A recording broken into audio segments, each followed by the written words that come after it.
okwogera ne Katonda buli ku makya y'ensula ennamu ekulukutira mu bulamu bwaffe ne tufuna amaanyi agatuyamba okuyita mu lunaku lwonna. Funa amaanyi nga tonnafuluma nnyumba yo. Omulabi wange nkulamusiza nnyo mu Kristo Mukama waffe. Era enkya eno nebaza Katonda kubanga akukuumye awamu naffe ffenna ne tubeerawo olunaku luno olujja. Erinnya lyange nze mukadde Nakibinge Wilson okuva ku SDA Kampala Central Church. Era programu eno ensula ey'enkya ebeerawo buli lunaku ku makya ku ssaawa 11:30 okutuuka ku ssaawa 12 ez'okumakya. Nkusaba otegeezeeko ne ku balala bongere okutweyungako nga bawuliriza ebigambo bino eby'okumakya ebiva mu kigambo kya Katonda. Omutwe gw'ekyokuyiga gugamba nti tewali kyakubakolera. Naye nga tetunatandika mutwe guno era n'okusaba katuwulirize oluyimba.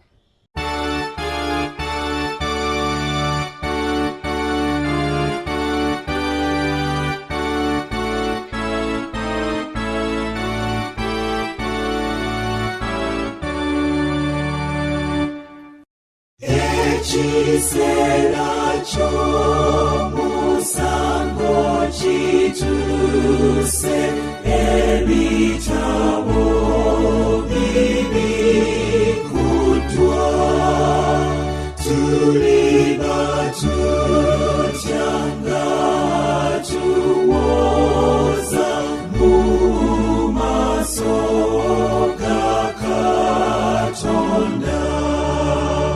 Tuliyimirira tutya, tuliyimirira tutya, wamu n'ebibi byaffe byonna, obanga tulokoleddwa.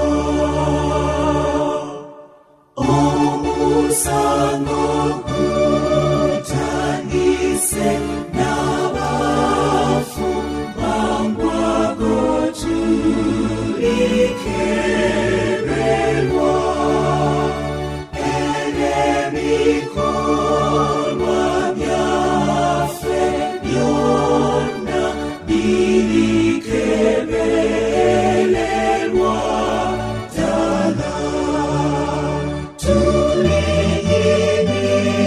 Tuliyimirira tutya, tuliyimirira tutya, wamu n'ebibi byaffe byonna, obanga tulokoleddwa. Omusaayi gwa Yesu gwe gunaza ebibi byaffe bingi nnyo, tetulina nsonga okutya nga atuwolereza. Tuliyimirira tutya, tuliyimirira tutya, wamu n'ebibi byaffe byonna, obanga tulokoleddwa.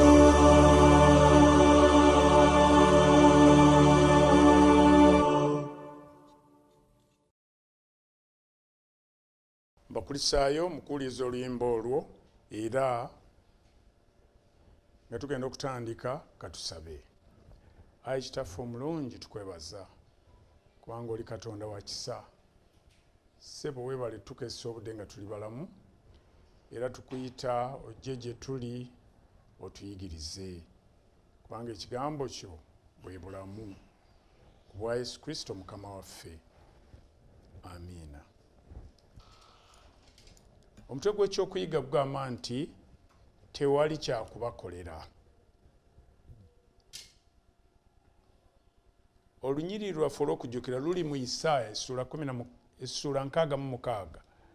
Isaaya essula 66 olunyiri lwa 24 nga lugamba nti kale balima ne batunuulira emirambo gy'abasajja abansobezzaako kubanga envunyu yaabwe terifa so n'omuliro gwabwe tegulizikizibwa era bali bakyenyinyalwa eri bonna abalina omubiri. Mulimu ebigambo ebinene kubanga omutwe gugambye nti tewali kyakubakolera. Be baliwo abo abasajja abantu abansobezzaako tikale balifuluma ne batunuulira emirambo gy'abasajja abansobezzaako. Omanyi tubeera mu nsi nga tutambula naye singa tuba tetulina Yesu nga n'ebikolwa byaffe bye tutambuliramu tebisanyusa Katonda tuba tuli balamu naye nga tulinga abafu kwabo atalina mwana talina bulamu. Tuba tutambula naye nga tulinga emirambo egitambula weewaawo. Naye kubanga envunyu yaabwe terifa so n'omuliro gwabwe tegulizikizibwa. Omuliro teguzikizibwa, envunyu terifa. Tujja kwongera okwetegereza ebigambo ebyo era bali bakyenyinyalwa. Kakati bwe tubeera mu nsi muno tutunulya ebintu. Edda bwe twali nga tuli bato ng'embwa bwefa nga balina emiti nga ejirikiti kwe basuula embwa n'evundira awo nga tebagiziika neewunya. Buli lwe wayitanga ku jirikiti owulira embwa ewunya esuulibwa ku jirikiti era kumpi buli yayitangawo ng'awandula amalusu kubanga ewunya. Agambye nti era bali bakyenyinyalwa eri bonna abalina omubiri. Bwe tusobya ku Katonda tufuuka ekyenyinyalwa, tufuuka emirambo egyenyinyalwa. Nabbi Isaaya mu lunyiriri olwa 23 olw'essuula ey'enkaaga ye ageraageranya okusinza okutakoma okulikolebwanga abanunule ba Mukama. Ku sayidi endala tulinayo abanunule ba Mukama abatambudde naye, abamwagala, abakola by'ayagala. Nti abo Nabbi Isaaya abogerako mu lunyiriri olwa 23 mu ssuula y'enkaaga. Ageraageranya okusinza okutakoma okulikolebwanga abanunule ba Mukama. Ate n'akigeraageranya n'ekibonerezo abateenenya kye balifuna nga n'ebirivaamu bya lubeerera. Kati kiri gye ndi naawe omulabi wange, ludda ki lw'olondako? Oyagala okubeera owa Mukama?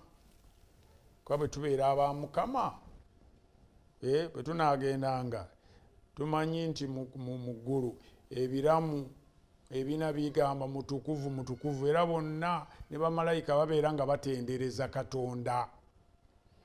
Kati ate gwe nange yabulako katono okubeera nga bamalayika, ate gwe okole ki? Naawe olina okutendereza Katonda. Katonda yatutondera okumutendereza era kyannaku nti oluusi tuyinza okubeera mu kanisa oba eka ne tugamba nti banaye tuyimbe oluyimba olw'ennamba 15. Kati abantu ne batandika okuyimba Yesu alifugawo, kwegamba ng'ayimba ng'obulamu tebuliiwo. Naye Yesu alifuga wonna. Lwaki simutendereza? Wonna omusana we gwaka Yesu afugawo era alifugawo. Oluusi n'oyimba bwe tulituuka gy'ali ku lunaku olwo tulisanyuka, tuliraba Yesu ffenna ng'abawanguzi naye ng'ate ggwe toyimba na ssanyu totendereza. Ekigambo kutendereza tekitegeeza ate kubeera kukaaba oba kukungubaga. Abantu bwe baba nga bakungubaga amaloboozi tegavaayo bulungi, naye ggwe weemanyiize nange neemanyiize olunaku luno olwaleero okutenderezanga Mukama. Nti Nabbi Isaaya ageraganya ng'agamba nti waliwo okusinza okutakoma okulikolebwa nga abanunule ba Mukama. Mu kusinza okwo mulimu okutendereza, mulimu essanyu kubanga tuli babawanguzi. Amiina. Kakati tutegeere ebigambo eby'okutuuka ku bateenenya. Ebigambo bingi ebijja okutuuka ku bateenenya kubanga abateenenya tugambye nti kale balifuluma ne batunuulira emirambo gy'abasajja abansobezzaako. Okusobya kwe kukola ebikatonda by'atayagala. Katusooke tutunuulire ebirala nti katonda baatayagala kyekibabeerako. Isaaya 59 olunyiro olusooka n'agamba nti kale omukono gwa Mukama teguyimpawadde, n'okuyinza n'atayinza kulokola, n'okutuukwe tekumugadde, n'okuwulira n'atayinza kuwulira. Naye kiki? Ti naye obutali butuukirivu bwaffe bwe bwawudde ffe ne Katonda waffe, n'ebibi byaffe ne bikweka amaaso ge, n'okwagala n'atayagala kuwulira. Nali ndabyeko omuntu nga baali bamukwano omwami n'omukyala. Kati omusajja oyo n'agenda n'abeerako ebweru, naye omukyala alina ndooza bye yamukola ebitaamusanyusa, saamanya nnyo bya munda. Kati omusajja lumu akomyeko nze yuwaayo ate munno wamulabyeko ali ludda wa nga temuzze mwenna kundabako. Oyo mutya n'omutya saagala nakumanya. Pulira n'omutima gwange gumutiira ddala nnyo. Kyannaku nnyo nti Katonda atuuka ekiseera n'atayagala kuwulira kubanga obubi bwaffe bukwesa amaaso ge, n'okwagala n'atayagala kuwulira. Ekyo kigambo kyannaku nnyo kya buyinike kubanga Katonda yandibadde atusanyukira kubanga yatutonda ng'atwagala. Bwe twayonoona, omuntu bwe yayonoona, Katonda n'akola enteekateeka y'obulokozi n'asindika omwana we Yesu Kristo. Omwana we Yesu Kristo n'ajja n'atufiirira. Ogwo si mukwano. Okwagala okwenkanidde awo omuntu okuwaayo obulamu bwe olwa mikwano gye. N'ate wulya Isaaya bw'akawaŋŋamula nti ebibi byaffe bikweka amaaso ge n'okuwulira n'atayagala kuwulira. Ekyo kyannaku nnyo eri omwana w'omuntu. N'olwekyo be baba bamusobezzaako. Bwe bamusobyako Katonda aba n'obuzibu obwo. Tewali kyakubakolera abo abasobya ku Katonda ate ne bagaanira mu kusobya okwo, ne bakuwangaaliramu, ne babeera ddala omwo, ne batayagala kukyuka na kwenenya. Tutegeere ebigambo eby'okutuuka ku bateenenya. Munnaddiini omu omuswizi yawandiika mu katabo ke mu 1891 akatabo ako bakayita The Problem of Immortality, ekizibu eky'obutafa, The Problem of Immortality. Era nnyonnyola bw'ati, agamba nti ekisooka nti envunyu tezikola mulimu gwa kufuula mirambo kubonaabona wabula okusaanyaawo. Olunyiriri mulujjukira nti kale balifuluma ne batunuulira emirambo gy'abasajja abansobezzaako kubanga envunyu yaabwe terifa.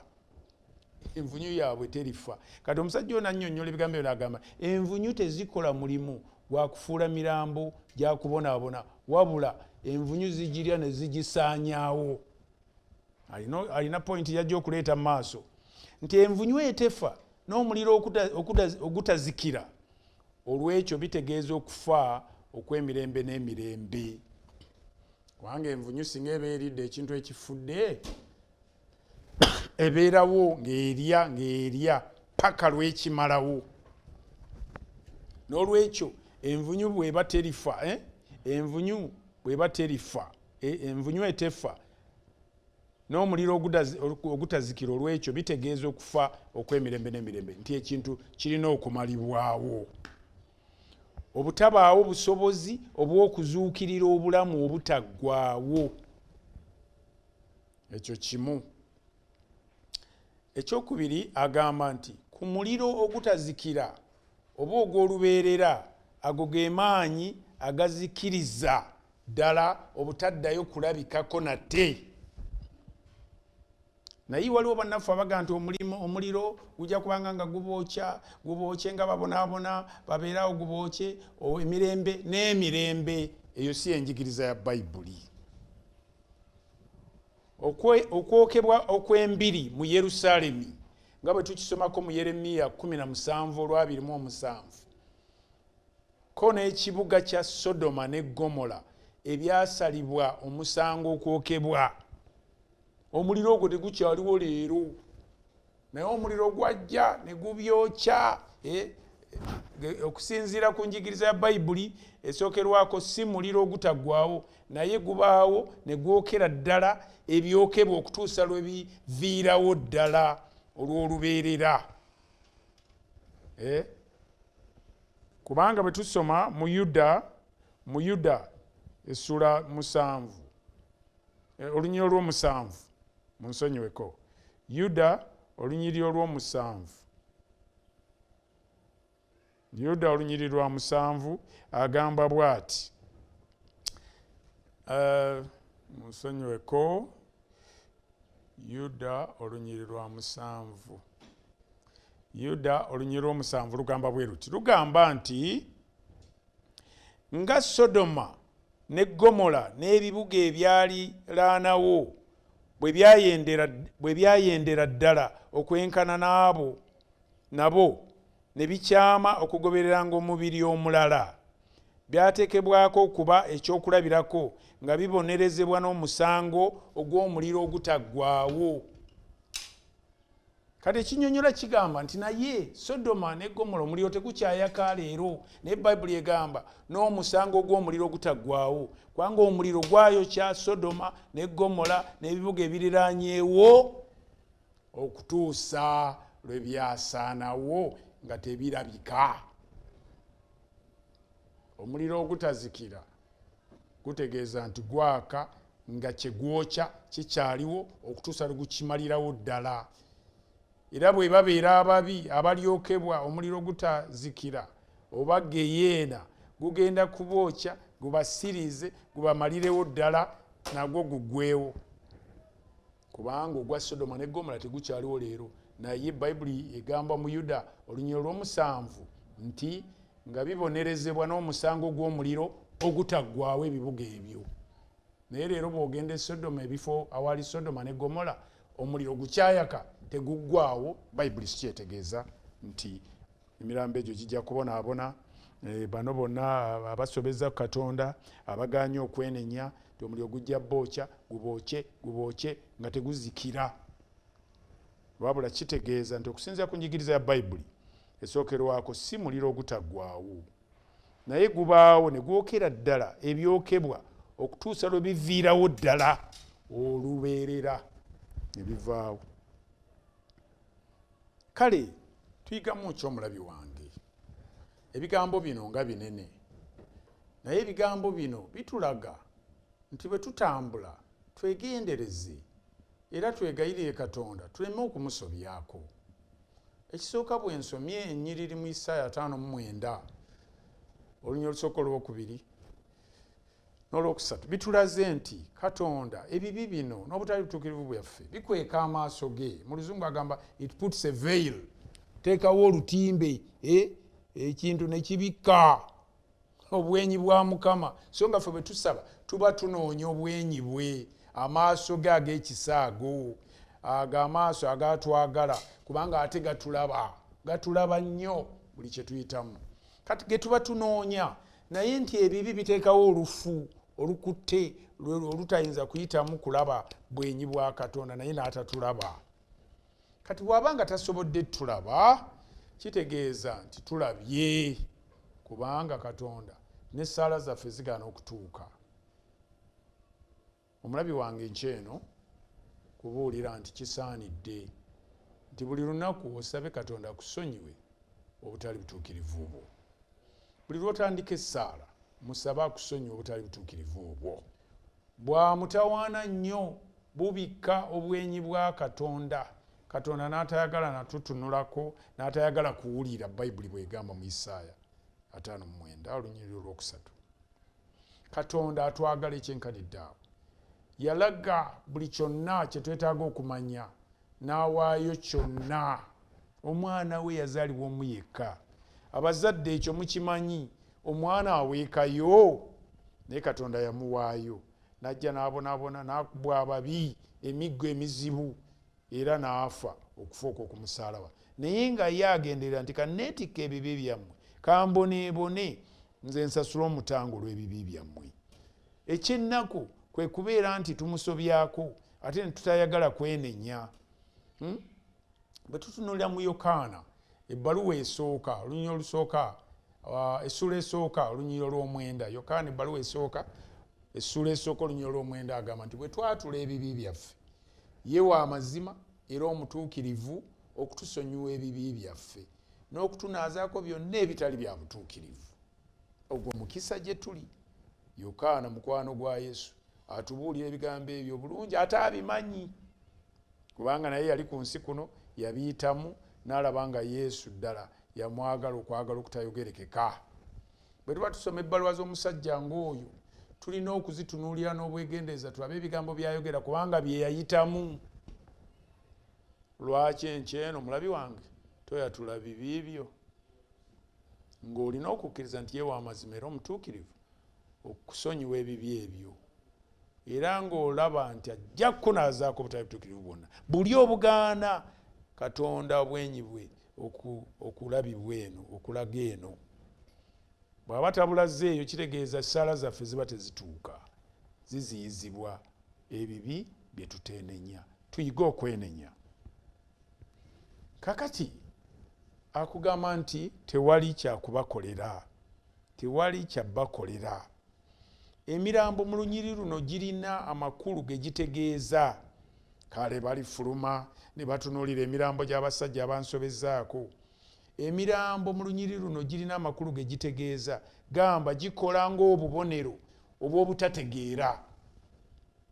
Tugenda ne tubeera ne Katonda naye nga tetumutegeera. Bwe tuba tetutegeera Katonda tuba mirambo. So girina akabonero akategeeza obutategeera.